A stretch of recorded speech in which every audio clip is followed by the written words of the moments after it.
আসসালামু আলাইকুম এভরিওয়ান। আজকের ভিডিও টপিক হচ্ছে অটোক্যাডের একটা প্রবলেম সলভ করব।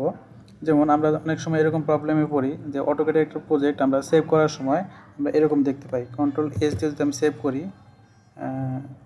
এইখানে control drawing to control S দিয়ে যদি সেভ করি তাহলে দেখবো যে এরকম লোকেশন আসছে, বাট আমাদের ফোল্ডার শো করতেছে না। তখন আমরা এই প্রবলেমটা সলভ করতে পারি কীভাবে? জাস্ট আমি কিবোর্ড থেকে লিখবো FILE, দেন প্রথমে আসবো আমাদের ফাইল DIA, জাস্ট এটা রেখে ক্লিক করবো অথবা কিবোর্ড থেকে ইন্টারপ্রেস করবো। জাস্ট আমি এখান থেকে ক্লিক করে নিলাম। ক্লিক করার পরে এখন এখানে যে ভেরিয়েবল ভ্যালুটা আসছে, সো এটা 0 থেকে আমরা অন করে দিব। অন দিয়ে দেন ইন্টারপ্রেস করব। এখন আমি যদি এই প্রজেক্টটা সেভ করতে যাই, কন্ট্রোল এস প্রেস করি, তাহলে দেখবো আমাদের এই ফাইল লোকেশনে দেখাচ্ছে।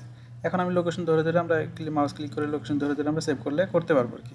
জাস্ট এখান থেকে সেভ দিলে, যেমন ডেস্কটপে সেভ করতে চাচ্ছি, জাস্ট এখান থেকে সেভ দিলে আমার এই ফাইলটা ড্রয়িং 2 নামে ডেস্কটপে ফাইলটা সেভ হয়ে যাবে। জাস্ট এইভাবে হচ্ছে আমরা এই প্রবলেমটা সলভ করতে পারি। আবার যদি আগের পর্যায়ে ফিরে যেতে চাই তাহলে আমরা কী করব? জাস্ট আবার লিখবো FILE, আবার এখানে যাব। জাস্ট এখানে দেখবো 0 দেওয়া আছে নাকি অন দেওয়া আছে। যদি 0 দেওয়া থাকে তাহলে আমাদের আগের পজিশনে যাবে। এখন যদি আমি কন্ট্রোল এস দিই, যেহেতু আগে সেভ করা আছে এখন আর হবে না, আমি নতুন একটা ফাইল নিই, যদি কন্ট্রোল এস দিই এখন দেখবো যে আমাদের লোকেশন এইভাবে চলে আসছে। জাস্ট এটা সলভ করার একটাই ওয়ে, সেটা হচ্ছে আমার লিখতে হবে FILE, দেন হচ্ছে DIA, সরি এখান থেকে না, আমরা জাস্ট এখান থেকে কমান্ড লিখতে হবে FILE, দেন চলে আসে, দেন ইন্টারপ্রেস করবো। এখন এখানে 0 ভ্যালুটাকে অন করে দিয়ে ইন্টারপ্রেস করে দিব।